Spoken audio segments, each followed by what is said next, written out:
Speaking of dysfunctional family solution, is that a good segue into I guess what the pod listeners might not have been fully aware of during the week, which is the great debate. The great. I'm glad you mentioned it, Jez. I know we haven't got enough time. Fuck. No, we do, because like this podcast. Put it this way: if anyone's still listening after the last 15 minutes of shit, you are a trooper, and you'll be. Can't get any worse, can it? That's right. You'll be right for this story.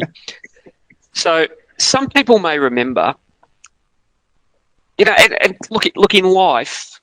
Sometimes you've got to be courageous and stand behind the courage of your convictions, even against the face of public opinion. When you know you're right, stick to it.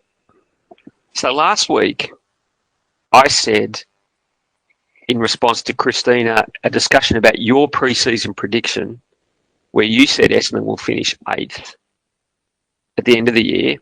Mm. And I said, well, by definition, okay, so we're going to lose the final. And you said, well, I didn't say that. And I said, well, no, by definition, if we finish 8th at the end of the year, and the words are important. I didn't say ladder. I said if we finish 8th at the end of the year, by definition, we've lost our first final.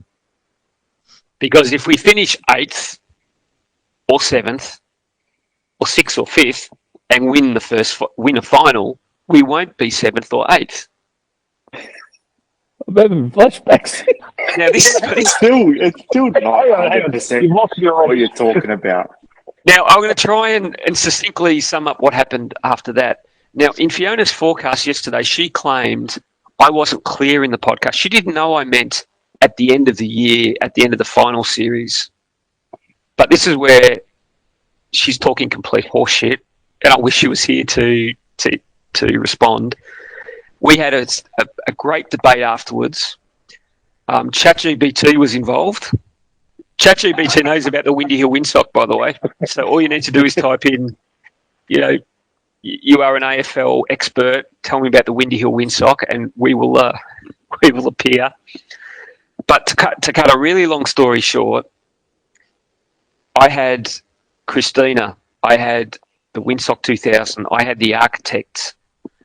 I think I had you as well, correspondent, all laughing at me, saying, what is this fictitious end of final series? What has it got to do with the final position at the end of the year? And I started bringing up some things. I said, well, hang on, if I finish 8th, and I think the correspondent's trying to talk. I said, all good. I said, if I finish 8th, and I win the flag, am I 8th? No. This is where the logic started to sort of tear down the kind of the counter argument against me. I said, well, if finish runners up, if I finish second but lose the first final, do I finish second at the end of the year? Well, no.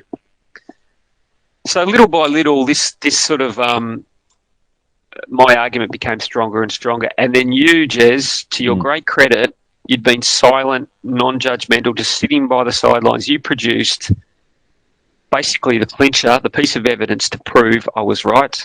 Yeah. Which is... Yep. Yeah, well, there is... So I did consult the AFL rules.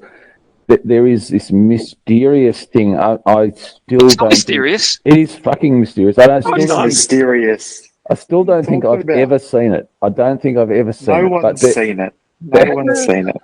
There is written in black and white something called isn't it called the final premiership ladder, which is which is a post round 23 end of final series official recalibrating of the ladder. It's an actual thing, and it's written in. But of course it is.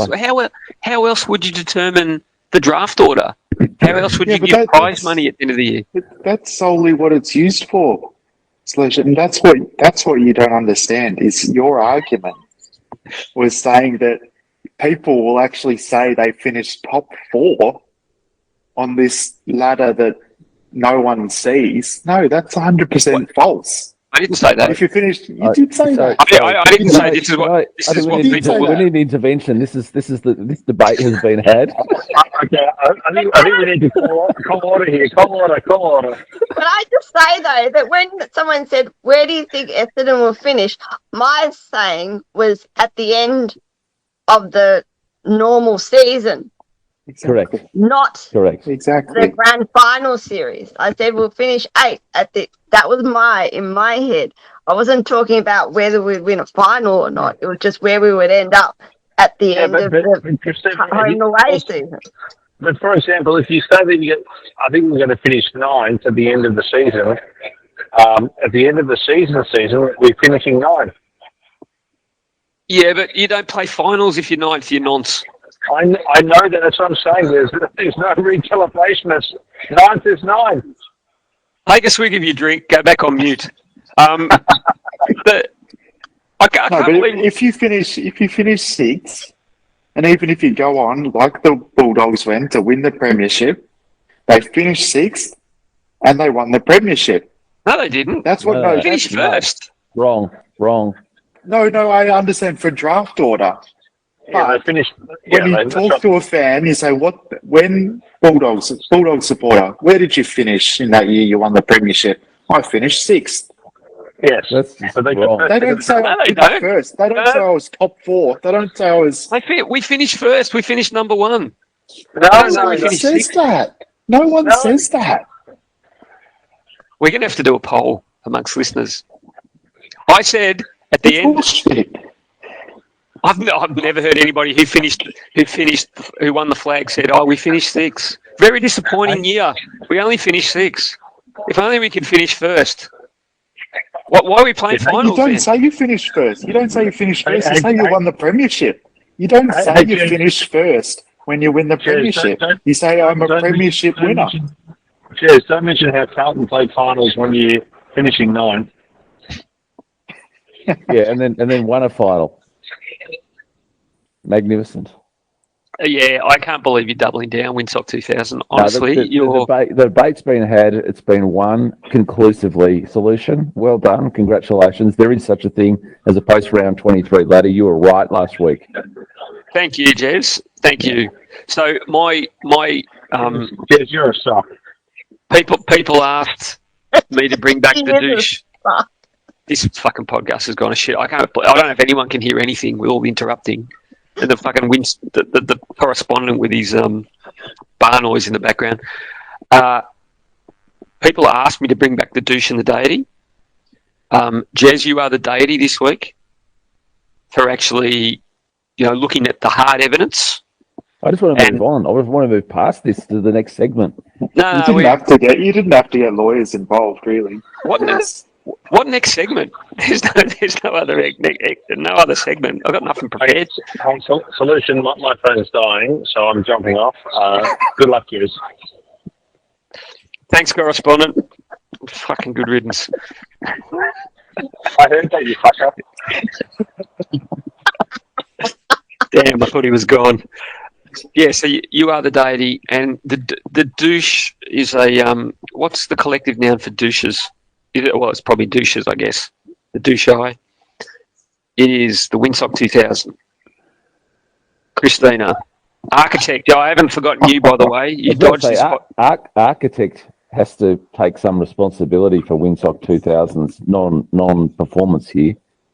But even for him, he laughed at me as well in his usual kind of sneaky way. He did it a little bit snidely on the side, and also. My response on the chat was, "I'm not reading all of this." I think our sponsor took a hard line as well. Solution. True. Yes. Yeah, she definitely is part of that douche crew as well. So yes, victory. Again, the Battle of Agincourt is how I described it. The 100 Years' War. Where was it? Somewhere up in the northwest of France, against the odds. But sometimes you just got to be courageous in the face of stupidity.